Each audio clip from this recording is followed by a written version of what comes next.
Shalom Bapak Ibu, Saudara sekalian, Jemaat GKI Residen Sudirman. Kembali lagi di program pendalaman ajaran di YouTube GKI Residen Sudirman.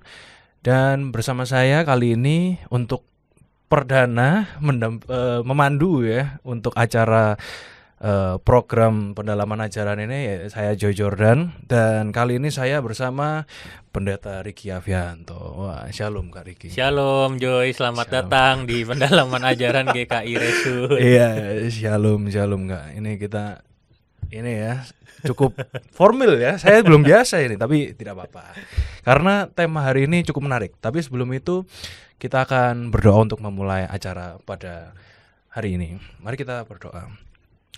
Ya Tuhan, terima kasih atas berkat-Mu. Tuhan sudah kumpulkan kami di sini untuk kembali mempelajari dan mendalami tema-tema yang sudah diberikan kepada kami, dan kiranya Tuhan berkati agar apa yang kami bisa pelajari pada hari ini bisa berguna untuk kehidupan berjemaat kami dan juga untuk menjadi berkat juga bagi teman-teman di sekitar kami. Terima kasih ya Tuhan, hanya di dalam nama-Mu kami berdoa dan mengucap syukur. Halia, amin. Amin. Amin. Jadi hari ini temanya apa nih? Cukup menarik ini Kak. Karena sebagai anak muda ya, ini opening dikit lah ya. Sebagai anak muda, kita itu sering ingin membuat program kalau di gereja. Apalagi ya anak muda terkesan dengan kreativitas.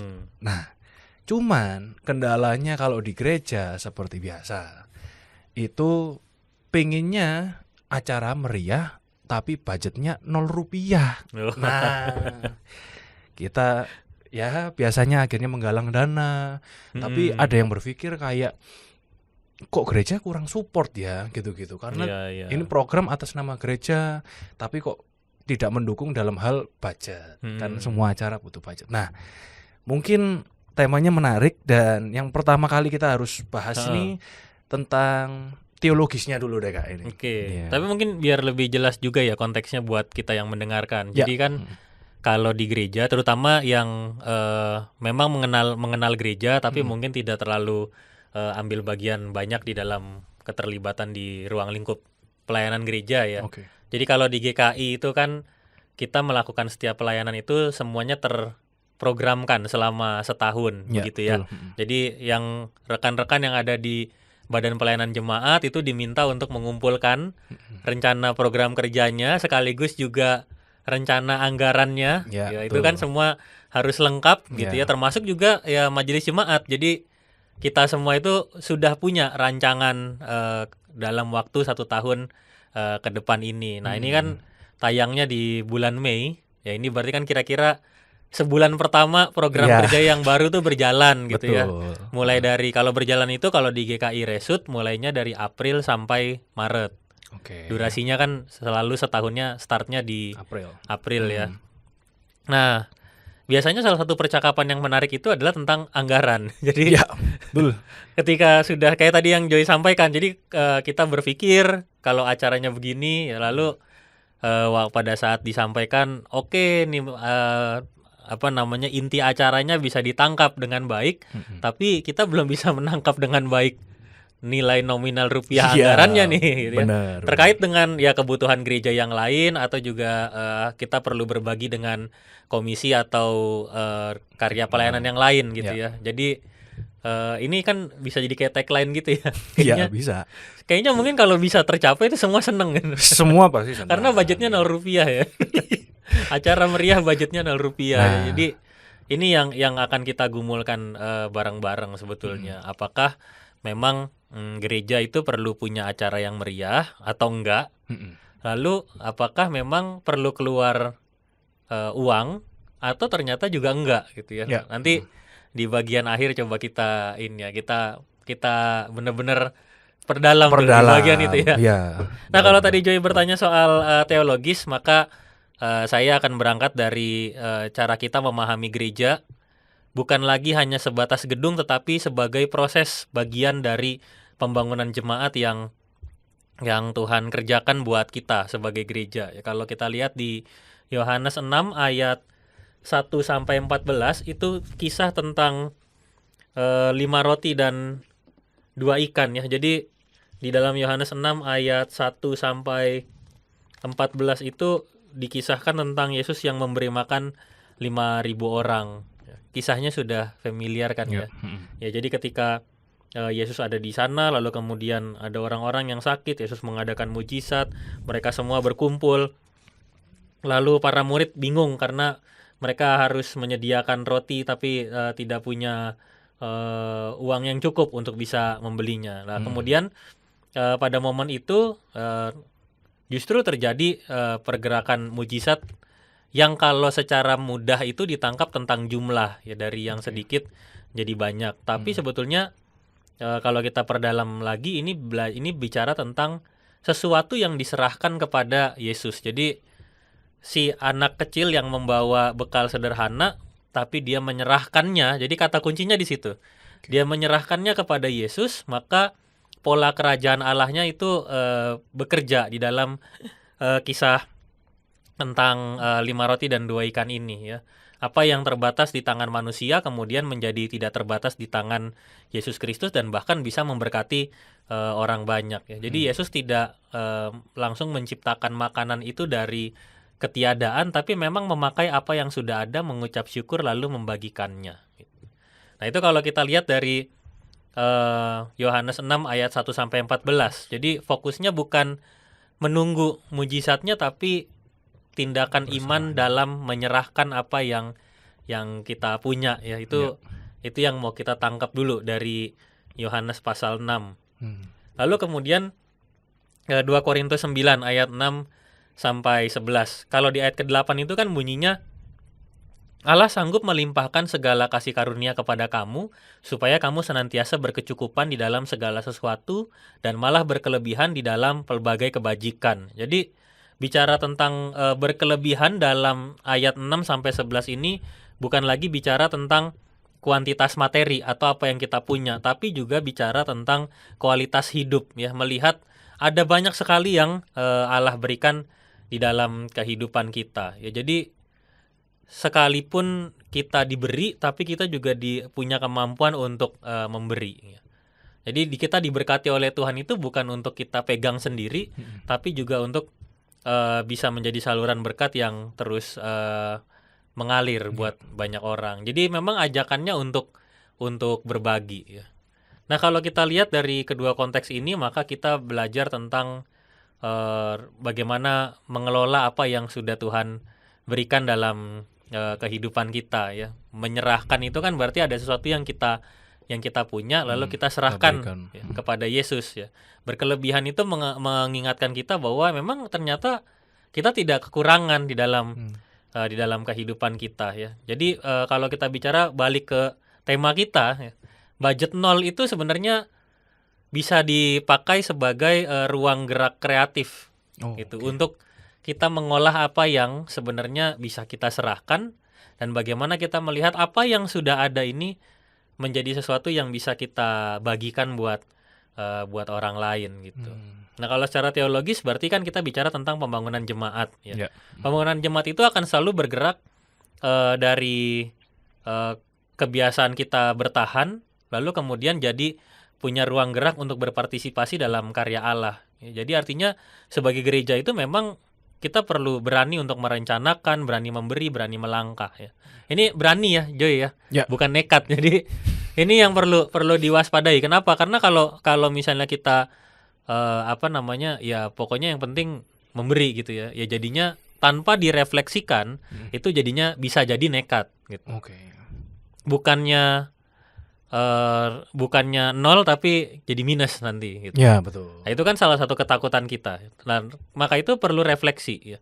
Merefleksikan bagaimana pembangunan jemaat itu juga bekerja di dalam setiap ruang gerak gereja kita. Kalau GKI di Tata Gereja GKI tahun 2023 di pasal 10 tentang pembangunan jemaat itu dijelaskan bahwa pembangunan jemaat itu adalah keseluruhan upaya yang dilakukan oleh jemaat agar jemaat mengalami proses transformasi. Jadi kata kuncinya di situ ya, mengalami proses transformasi yang konstruktif, sinambung dan sistematis sehingga jemaat makin mewujudkan misi Allah di dalam dunia dengan mengerjakan hal-hal yang benar dengan cara-cara yang benar. Jadi filternya udah jelas semua nih gitu ya.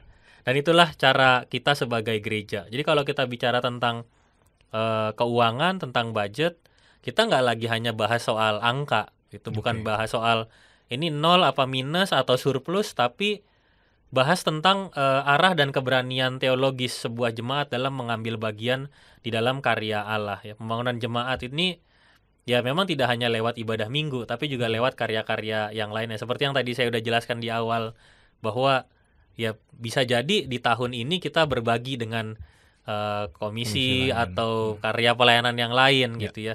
Bisa jadi di tahun depan memang fokusnya ada pada ruang lingkup pelayanan yang memang sedang kita kerjakan bersama-sama. Itu bisa juga ya pengaturannya demikian ya. Maka itu gereja dipanggil untuk bisa mengelola keuangannya ini, menopang secara konstruktif dan transformatif tadi ya, berkelanjutan gitu ya, supaya kita ngelihat ini bukan hanya sebatas masa sih gereja budgetnya 0 rupiah gitu. Tapi perlu ada alasan di balik itu gitu. Di balik budget 0 rupiah itu tadi. Iya, kalau memang ya Mas Il, suatu kali kita berjumpa dengan sebuah karya pelayanan yang emang budgetnya 0 rupiah, maka harus ada alasan yang jelas untuk itu. Dan memang karya pembangunan jemaat yang baik dan benar dengan apa tadi ya, cara-cara hal-hal yang benar dengan cara-cara yang benar, itu semua akan terjelaskan gitu. Bukan ditutup-tutupi gitu. Atau apalagi kalau pokoknya ada.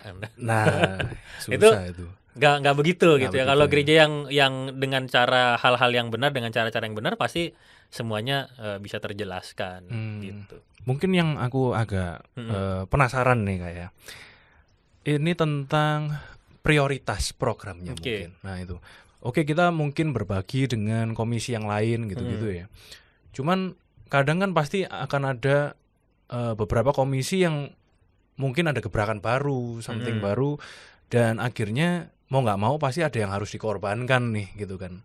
Istilahnya budgetnya ya udah kamu 0 karena kita prioritas yang ini. Nah itu tuh menentukannya kayak gimana tuh Kak? Jadi kalau proses penentuan mana yang akan jadi fokus dalam karya pelayanan kita itu, kalau di GKI Resort itu ditentukan lewat rencana strategis. Jadi rencana strategisnya apa selama 1 atau sampai 5 tahun ke depan, lalu fokusnya per tahun kita akan memberi ruang geraknya pada porsi di bagian yang mana gitu. Nah, ketika itu adalah bagian-bagian yang memang adalah karya-karya rutin yang memang ya membuat kita berjumpa dengan banyak orang, lalu juga kita juga semakin kenal dengan Tuhan di dalam perjumpaan-perjumpaan kita. Ya di situ sebenarnya jadi sesuatu yang bisa jadi prioritas ya gitu. Nah, biasanya memang ketika itu sudah muncul ya, biasanya akan muncul kan lewat daftar action plan. Nah, itu akan kelihatan tahun misalnya ya, kita kan akan selalu membayangkan sebesar apapun gerejanya itu budgetnya akan terbatas. Ya, benar-benar. Jadi ya walaupun kita percaya Tuhan akan mencukupkan, tetapi secara yang baru saja kita bahas secara teologis, yang baik adalah kita menyerahkan dan mengelola itu gitu secara bertanggung jawab. Nah, ketika kita masuk dalam pola pengelolaan yang bertanggung jawab, maka kita harus tahu mana-mana yang prioritas gitu ya. Jadi kalau Joy tadi bertanyanya yang proses menentukannya dari yang mana gitu, lewat rencana strategis itu. Kapan kita bisa tahunya gitu? Ya lewat proses ketika kita diajak sosialisasi tentang persiapan program kerja ya. Itu sebenarnya bekalnya ada di situ semua gitu. Jadi kita tahu ya, kira-kira gereja kita akan arahnya kemana gitu ya. Secara positif ya, kalau misalnya semua terpenuhi itu bersyukur kita. Kalau secara positif, semua terpenuhi gitu, maksudnya ada kebutuhan juga bisa dibiayai dan sebagainya, itu pasti akan happy gitu ya. Yang jalani kan juga enak gitu. Benar. Tapi secara negatifnya sebenarnya juga ada. Apa tuh? Bisa jadi kita hanya bergerak di ruang kita masing-masing. Sehingga akhirnya untuk bicara tentang program kerja yang terintegrasi antara satu dengan yang lain itu jadi makin sulit gitu. Ya yang anak mengerjakan untuk anak sendirian, yang remaja kerjakan untuk remaja sendirian, yang pemuda kerjakan pemuda sendirian gitu ya. Begitu kita butuh regenerasi, bingung kita karena semua terkunci di kamarnya masing-masing gitu. Sama kayak mungkin kalau sama kayak di rumah atau di kos-kosan gitu ya. Kenapa saya harus bersosialisasi? Kan saya punya gitu. Nah, itu akhirnya kan bukan gereja nih gitu. Kalau gereja kan mestinya kita punya ruang untuk bercakap dan bergerak bersama gitu. Proses pembangunan jemaat akan selalu ada di situ. Jadi kalau saya ngelihatnya budget Rp0 ini sebagai tantangan bukan hanya secara teknis gimana biar program ini jalan, tapi tantangan untuk kita bisa bersinergi satu sama yang lain gitu dalam rangka pembangunan jemaat itu. Gitu. Nah, di balik budget Rp0 dan kegelisahan kita terhadap budget itu, sebenarnya pesannya lebih banyak lagi. Jangan-jangan kita emang butuh diajak ngobrol, butuh diperhatikan. Kita punya persepsi yang beda gitu, frekuensinya lain nih Pak, lain nih Bu gitu. Kami berpikirnya di sini. Kalau ternyata Bapak Ibu berpikirnya di sebelah sini gitu. Nah, itu perlu ruang untuk kita bisa ngobrol lebih lanjut ya. Nggak hanya sebatas mohon maaf ini budgetnya dibatasi dulu ya segini gitu ya. Atau misalnya budgetnya Rp0 itu. Nah, itu pembatasan terhadap ruang lingkup kreativitas kita. Tapi kalau kita misalnya ya mau nggak mau kami harus sampaikan bahwa untuk tahun ini secara anggaran ini kami belum bisa memenuhi. Tapi mari kita ngobrol yuk. Kira-kira tuh sebenarnya kayak apa sih gitu. Jadi ruang komunikasi sebagai bagian dari pembangunan jemaat itu akan selalu muncul gitu. Berarti perlu adanya komunikasi yang waktunya mungkin harus lebih banyak ya. Gitu. Karena kalau cuman sebentar untuk ya mungkin mempresentasikan istilahnya ya kan cuman bentar aja gitu, nggak ada komunikasinya. Ya. Nah, yang menarik lagi ya Kak, untuk selanjutnya ini dimensi eklesiologis ini kayak simple church ini maksudnya gimana nih Kak? Jadi kalau dimensi eklesiologis pasti bicara tentang kehidupan bergereja ya. Jadi kehidupan bergerejanya seperti apa gitu ya. Nah, saya tuh tertarik sama tulisannya Tom S. Rainer and Eric Geiger. Dia bukunya judulnya Simple Church. Jadi di buku ini isinya adalah tentang refleksi dan penelitian gereja kontemporer yang sekarang berarti ya. Berarti mungkin biasanya kalau buku tuh ditulis kira-kira 5-10 tahun sebelumnya. Kalau terbitnya 2006 berarti mungkin tahun 96 atau 2000-an lah gitu ya. Jadi ya emang kalau dibanding sekarang 2026 gitu ya. Cukup jauh sekali, tapi tulisan ini adalah bagian dari refleksi tentang perkembangan gereja-gereja yang justru itu Joy. Jadi ibaratnya kayak gereja-gereja tetangga ini tuh meriah-meriah semua gitu. Di saat gerejanya sendiri itu berjalan secara sederhana. Menarik. Gitu. Orang-orang kan kesannya sana lebih meriah nih gitu ya. Benar. Lebih meriah, akhirnya mereka pindah. Ya, mereka berpindah ke satu jemaat dan jemaat yang lain ya. Itu yang terjadi ya di dalam penulisannya. Lalu kemudian teori atau dimensi eklesiologi tentang simple church ini mau menjelaskan bahwa gereja itu punya proses pelayanan yang jelas, fokus dan tidak rumit. Jadi emang simple gitu. Bagi penulis ini gereja itu nggak perlu rumit kok gitu. Cukup yang simple, apa yang jadi fokus karya pelayanan gereja itu yang dikerjakan dulu. Jadi prioritasnya ada di situ ya. Nah, ini bukan berarti ngajak gereja untuk jadi seadanya. Nah, itu catatannya ya. Jadi simple church itu bukan bikin jadi kayak kan karena mereka ngomongnya yang biasa aja gitu. Ya berarti kita nggak usah ngapa-ngapain. Bukan itu ya. Tapi tetap bergerak ya, tetap bergerak dalam ruang-ruang itu supaya semuanya jadi efektif dan efisien, bertumbuh sebagai murid Kristus. Jadi gereja itu tidak lagi terjebak pada banyaknya program, tapi bisa menata setiap kegiatan supaya selaras dengan tujuan utamanya, yaitu transformasi jemaat. Itu.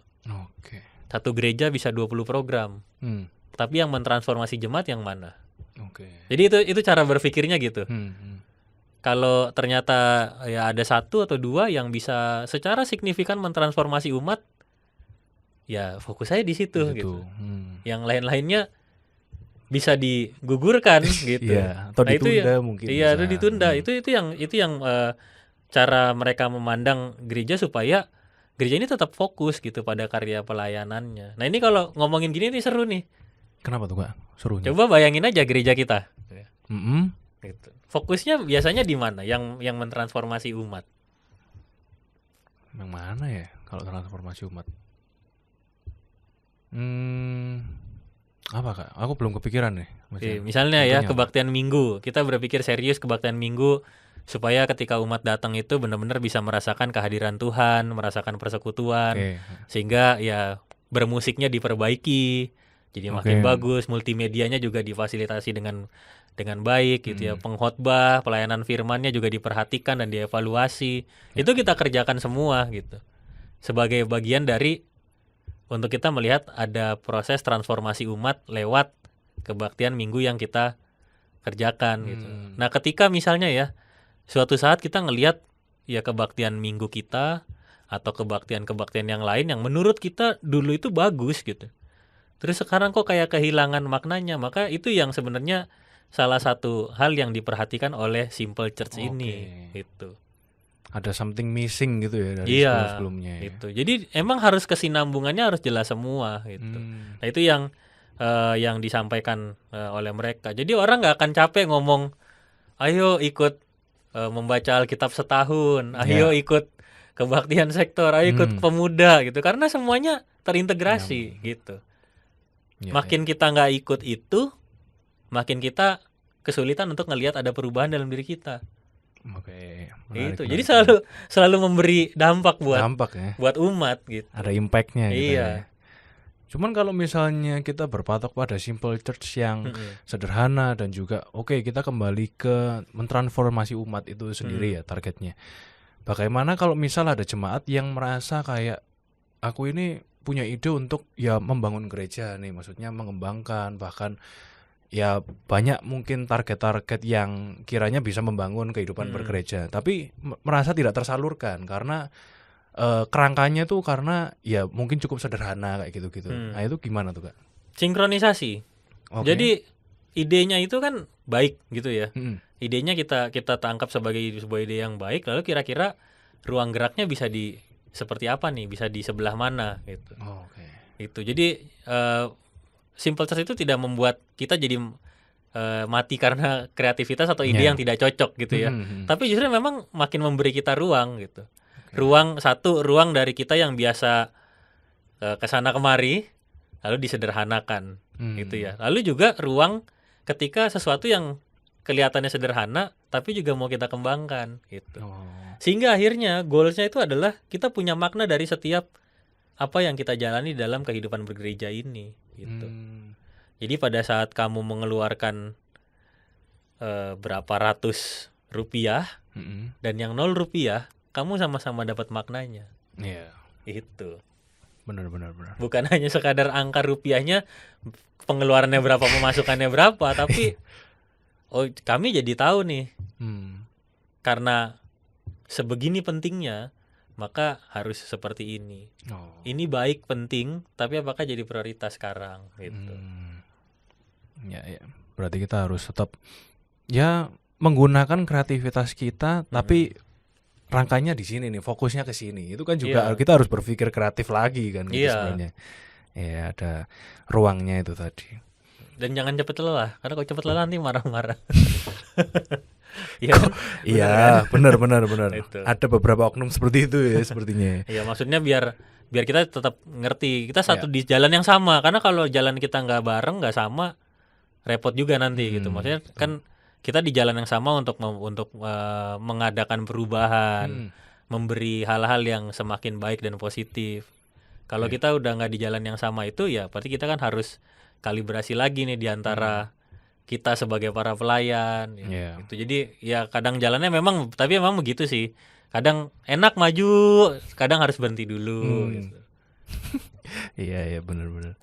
Kita makanya harus perbanyak rapat ya Bapak Ibu, biar kita sejalan ya kan. Kalau misalnya sendiri-sendiri jadinya ya itu tadi kalang kabut. Kalau makin banyak rapat, bahayanya nanti budget apa yang besar? Konsumsi. Sebenarnya nih rapat meriah, konsumsi 0 rupiah. Konsumsi itu kayaknya semakin banyak yang marah kayaknya. Tapi ini menarik kalau gini Joy. Ini kan saya dapat nih beberapa pertanyaan ya soal tema ini sebenarnya. Jadi misalnya ketika udah lihat 0 rupiah gitu, kan harusnya gereja bisa keluar uangnya nih gitu. Kalau kita kebanyakan nahan, nanti malah makin kurang nih. Waduh. Keuangan kita makin miskin kita Makin sebenarnya miskin ya. gitu. Nah, di satu sisi kita perlu melihat bahwa gereja itu adalah komunitas yang selalu bisa menerima dan mengelola uang dengan bijaksana. Jadi kalau kita ngomong kalau banyak nahan, apakah benar akan jadi tambah kurang? Secara logis dan eklesiologis, pernyataan yang seperti ini itu mengandung bisa jadi ada benarnya, bahwa sumber daya yang tidak bergerak itu bisa kehilangan daya gunanya. Oke. Jadi kalau saya ngasih persembahan dengan sejumlah ini, kami memberi sejumlah ini, kami tahu pemasukannya segini, kira-kira jadi apa nih kalau di gereja kita? Nah, maka ketika dia ternyata bisa dikelola dengan baik, ya maka umat akan tahu bahwa memang sebenarnya secara finansial gereja ini sehat gitu. Jadi kalau bicara menahan itu nggak selalu salah jika dilakukan sebagai bagian dari pengelolaan yang bijaksana. Jadi menentukan untuk 0 atau tidak 0 itu harus ditentukan secara bijaksana. Hikmat Tuhan itu akan menolong kita untuk melihat bahwa kita punya ketajaman untuk bisa menentukan dan juga menyampaikan pada bagian itu. Karena kalau enggak, ya gereja hanya akan terjebak pada tindakan untuk ya menahan uang, tapi di saat yang sama sebetulnya umat juga butuh dilayani. Itu. Nah, yang ekstrim sebaliknya itu juga ada. Pasti kan dicukupkan sama Tuhan. Jadi hajar aja gitu. Nah, ungkapan ini adalah ungkapan yang sebenarnya secara pernyataan iman itu adalah ungkapan yang percaya bahwa Allah adalah sumber pemeliharaan. Jadi kita percaya pasti dicukupkan sama Tuhan. Ya. Kayaknya kalau semua orang ditanya, hidupmu pasti nggak dicukupkan sama Tuhan. Pasti kan. Yeah. Tapi kembalinya ke poin yang tadi, bicara tentang pengambilan keputusan kalau ini ya. Berarti pengambilan keputusan itu juga harus didasari pada perhitungan yang baik dan tepat. Belajar berhikmat ketika tahu ada bagian atau uang yang memang harus dikeluarkan, mana yang harus keluar duluan, mana yang masih memang bisa untuk ditunda, lalu kemudian pada waktunya akan keluar, pengeluaran rutin atau non rutin itu ya, supaya kita tindakan kita tetap ada dasar imannya. Gitu. Nggak sembarangan gitu ya. Iya. Nah, kalau makin menarik lagi tuh salah satunya, jangan-jangan kalau gerejanya sampai 0 rupiah gitu. Ini Tuhan berarti marah ini. Tuhan lagi menghukum. Iya, kebanyakan program gerejanya kayak sampai dihukum gitu ya takutnya ya. Iya, apakah ini tanda-tanda bahwa Tuhan gak sayang sama kita ya? Kok sampai gereja juga defisit gitu. Betul. Nah, ini tuh adalah bagian yang perlu disikapi secara hati-hati ya, karena hidup itu, pelayanan itu adalah bagian dari proses pembelajaran yang tidak pernah berhenti. Dulu memang surplus, hari ini bisa defisit atau ya tidak ada gitu. Itu bisa terjadi. Kenapa? Karena memang pembelajaran yang kita lakukan secara yang tidak berhenti gitu. Kondisi finansial dunia seperti apa, daya beli dan harga jual ya, termasuk untuk kebutuhan pribadi tiap umat itu bisa berpengaruh pada pemasukan dan pengeluaran gereja gitu. Jadi yang perlu kita perhatikan itu kepedulian kita terhadap situasi kondisi perekonomian dunia itu juga sebenarnya perlu tercermin lewat cara kita mengajak umat juga untuk benar-benar bijak dalam menggunakan sumber daya uang yang mereka punya gitu. Jadi sebenarnya bagi saya ya, budget 0 rupiah itu mensiratkan banyak hal gitu. Karena gerejanya defisit, atau juga bisa jadi karena gereja lagi ngajari kita peduli pada situasi finansial gitu. Itu bisa jadi juga seperti itu. Nah, tergantung pada ketajaman dan kedalaman refleksi kita ketika kita menyuarakannya di tengah umat. Maka itu ya perlu ada dorongan iman kita, kepekaan kita secara pastoral, ngelihat kehidupan umat setiap hari seperti apa. Lalu juga ada kebijaksanaan praktis supaya gereja itu juga makin sehat gitu ya secara keuangannya. Iya sih. Itu menarik juga ya. Jadi gereja secara nggak langsung mengajari juga cara mengelola uang di Iya, tengah betul. kondisi sekarang. Mm-mm. Nggak mesti kayak beberapa gereja merasa ingin mengajari mengelola finansial dengan oke, saya bisa mengajari Anda tentang bisnis. Nah, itu belum kan bisa jadi caranya seperti ini gitu juga secara nggak langsung mengajarinya kayak gitu ya, Kak, ya. Ya, ya itu bisa secara aplikatif mungkin juga bisa dipikirkan ya. Artinya untuk mulai kita masuk di ruang-ruang yang secara pribadi bisa akan jadi keseharian kita, belajar berbisnis dan sebagainya. Maka sebetulnya ya kita perlu belajar dulu ngerti talentanya kita ada di mana gitu. Ya. Belajar melihat kelebihan dan kekurangan kita. Lebihnya kita apa sih? Jangan-jangan kelebihan kita adalah mampu mengeluarkan uang sebanyak-banyaknya. Tapi kelemahan kita mendapat uang sebanyak-banyaknya. Jadi pengeluaran kita selalu lebih besar. Itu kita sadar nggak itu? Gitu loh. Jadi kalau kita sadar di situ, maka sebenarnya gejala-gejala untuk kita bisa mengantisipasi itu sudah kelihatan dari awal. Saya orangnya boros nih gitu. Atau kalau kita bicara secara komunal tentang gereja kita tuh termasuk boros atau enggak? Dalam hal apa nih gitu ya. Jadi kalau spesifik secara ininya kita bisa nangkep, maka nanti bisa kita sepakati bersama gitu. Tahun ini ya kan sama seperti tadi ya, Renstra tahun ini kita perbaiki cara kita dalam misalnya ya membuat program kerja gitu ya, supaya ya anggarannya efektif dan efisien gitu, tepat guna. Nah, ini gimana caranya? Nah, itu sebetulnya jadi hal yang menarik sekali. Maka itu yang paling pertama menurut saya perlu berani. Berani memulai. Kayak tadi ya, punya ide bisa disampaikan. Lalu kita pikirkan bersama. Ketika dia disepakati untuk dijalani, maka beranilah mengevaluasi. Apa yang baik yang bisa dipertahankan atau dikembangkan, apa yang kurang untuk bisa tidak dilanjutkan atau diperbaiki lagi gitu ya. Lalu kemudian kalau kita merasa bahwa sudah tercapai kebutuhannya, maka beranilah juga untuk mengakhiri gitu. Mengakhiri dalam konteks apa nih, Kak? Kegiatan-kegiatannya. Kalau yang menurut kita ternyata memang secara manfaat, dia sudah bermanfaat.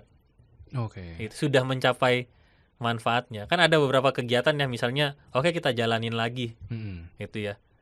Nah, dalam rangka apa? Dia masih memberi manfaat, masih memberi ruang untuk kita bisa melayani, ruang gerak kita akan jadi lebih luas, akan juga bisa mengajak orang, menginspirasi orang lain. Tapi kalau ternyata ya udah deh, yang penting jalan aja gitu ya. Nah, ini program-program copy paste yang kemudian sebenarnya secara evaluasi di tahun yang lalunya udah jelas nggak perlu dilanjutkan gitu. Hanya ketika kita sungkan untuk melakukannya. Betul. Kita perlu berani untuk bisa ya itu ya. Jadi bukan cuma stop, tapi lihatlah evaluasinya kayak apa gitu. Nah, itu perlu ketajaman untuk melihat itu. Lalu yang kedua, budget itu bukan satu-satunya faktor penentu dalam keberhasilan pelayanan. Nah, jadi keberhasilan pelayanan itu tidak ditentukan dari besar kecilnya anggaran atau meriah atau bahkan tidak meriahnya sebuah acara. Itu belum bisa menjadi patokan keberhasilan. Tapi patokan keberhasilan itu adalah tujuannya jelas, mentransformasi umat, keterlibatan umat di dalamnya, dan dampak apa yang dihasilkan lewat kegiatan-kegiatan itu. Budget bisa jadi penting ketika dia dipakai untuk memperjelas dan mencapai tujuan itu, mengajak umat jauh lebih terlibat dan memperlihatkan dampak dari dampak hasil yang ditunjukkan gitu ya. Jadi memang dalam banyak hal kita cukup bergumul kalau sebuah judul program itu dia bisa dijalankan karena program oriented atau budget oriented ya. Kalau budget oriented ketika nol nggak jalan dia. Bingung. Tapi kalau program oriented tujuannya jelas, keterlibatan umatnya kita bisa jamin bisa beri dampak juga buat orang lain, maka sebenarnya ya ini sebuah kegiatan yang bagus. Nanti kita cari gimana caranya supaya bisa memenuhi kebutuhan anggarannya gitu. Lalu juga terbuka pada umat tentang kondisi keuangan ya.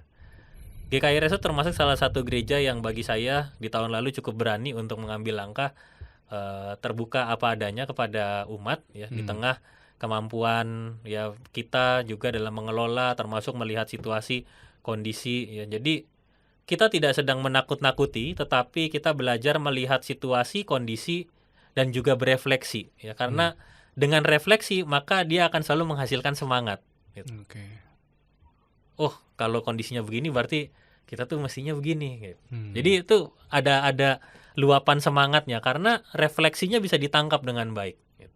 Tapi kalau ternyata munculnya ketakutan, maka cobalah untuk menyampaikan apa yang kita refleksikan terhadap situasi sekarang ini gitu. Kalau caranya macam-macam, banyak sekali ya. Kalau caranya gitu untuk bisa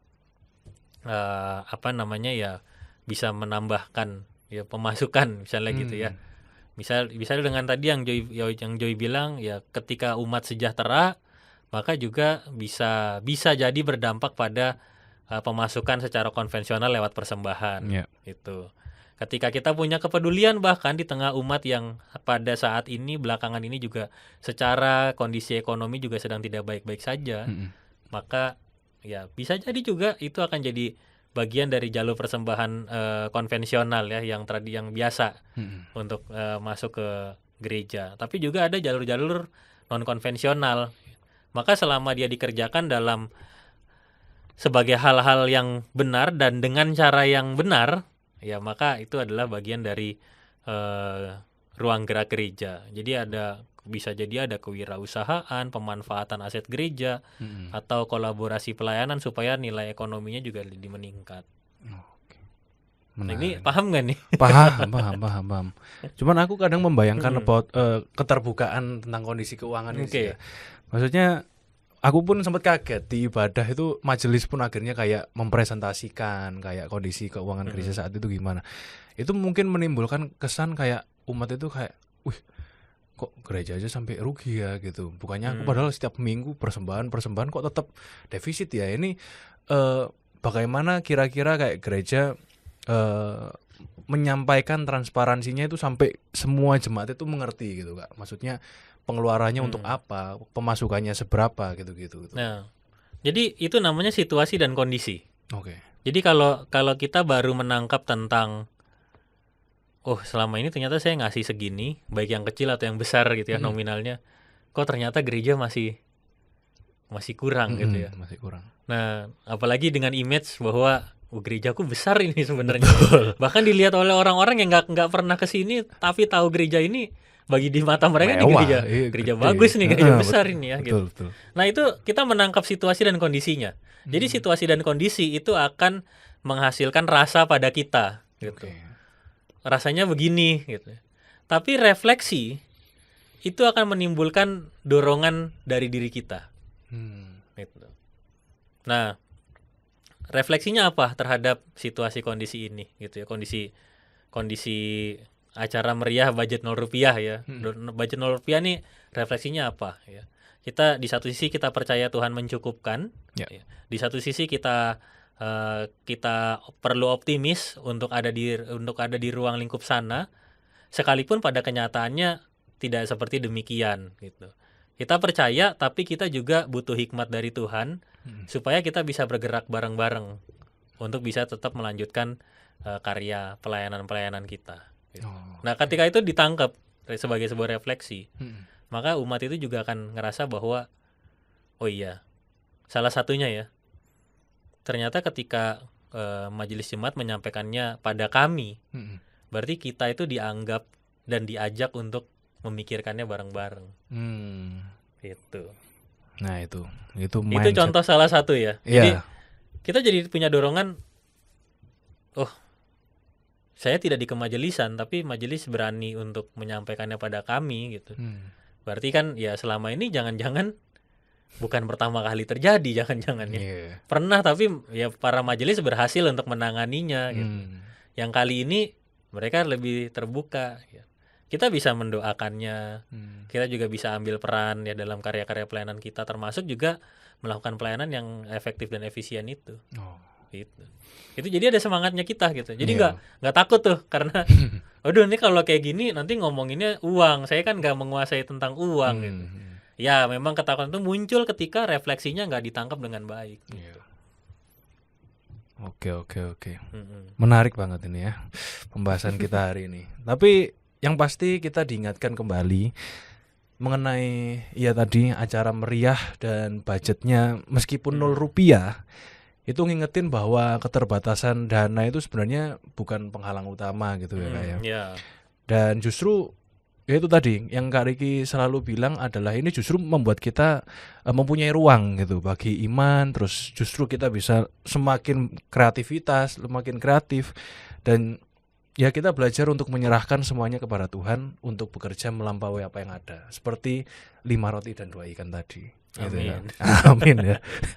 Kalau biasanya memang ada 4 macam kan acara itu. Ya, acara meriah, budgetnya tidak 0 rupiah, ya. Banyak rupiah. Banyak. Ya, ada acara meriah, budgetnya 0 rupiah. Ini yang kita bahas. Ya kan? Ada acara tidak meriah, tapi budgetnya banyak rupiah. Padahal nggak meriah dia nih. Nah itu ada pertanyaan tuh. Lalu juga ada yang acaranya nggak meriah, budgetnya juga nggak ada. Nah, yang didapati banyak di resut yang mana tuh Kak? Nah, variabelnya macam-macam ya. Tapi kembali bukan patokan pada apakah dia meriah atau enggak, budgetnya ada atau enggak. Karena kalau kita patokannya cuma di situ, ya kita cuma muterin 4 kegiatan ini aja, ini jenisnya masuk yang mana nih gitu. Tapi kita berpikir bahwa Tuhan akan selalu menjaga dan memelihara kita gitu. Kalau memang pada akhirnya mungkin tahun ini nggak bisa jalan, mesti optimis tahun depan bisa. Gitu. Kalau ternyata misalnya kita ngerasa ini hal yang penting sekali, maka marilah kita saling berkomunikasi, mensosialisasikannya supaya kita bisa nangkep refleksinya itu tadi, semangatnya tuh apa gitu untuk bisa tetap jalan. Bisa jadi suatu hari akan jadi sebuah kesaksian di tengah segala keterbatasan kita. Ternyata kita bukan lagi hanya sebatas percaya Tuhan cukupkan, tapi kita hidup di dalam rasa percaya kita itu. Kita jalani di situ gitu. Di situasi pada saat memang tidak ada apa-apa. Itu. Amin. Ini menarik ini. Semoga bisa kali ini pembahasan kita menyadarkan dan juga membuat para jemaat bisa lebih berefleksi ya mengenai hal ini gitu ya. Oke. Terima kasih Kak Riki. Terima kasih juga Joy. Terima kasih Bapak Ibu. Ya, terima kasih. Mungkin kita akan tutup kembali dalam doa. Saya yang doa ya. Boleh. Oke. Ya. Mari kita bersatu dalam doa. Tuhan yang penuh kasih, kami mau bersyukur kalau Tuhan sudah beri kami sebuah kesempatan untuk kami bisa menggumulkan bersama-sama tentang program kerja atau acara yang juga Tuhan hadirkan lewat gereja kami. Bukan hanya di GKI Resut, tapi juga mungkin bagi kami pendengar dari gereja kami masing-masing. Kami mau bersyukur pertama kali ya Tuhan untuk semua yang sudah Tuhan berikan lewat kesempatan. Kami juga bersyukur untuk setiap keterbatasan yang kami jumpai, supaya kami juga terus dibentuk oleh Tuhan menjadi pribadi yang mau mengembangkan kreativitas, membangun umat-Mu, mentransformasi, sekaligus juga menjadi saluran berkat untuk banyak orang. Sertailah kami semua ya Tuhan, berikanlah kami selalu hikmat, kebijaksanaan, supaya kami dapat mengelola semuanya dengan baik. Di dalam nama Tuhan Yesus Kristus, kami berdoa. Amin. Baik, terima kasih Bapak, Ibu, dan saudara-saudara sekalian yang sudah menyaksikan, dan sampai jumpa di episode pendalaman ajaran berikutnya. Terima kasih. Tuhan memberkati.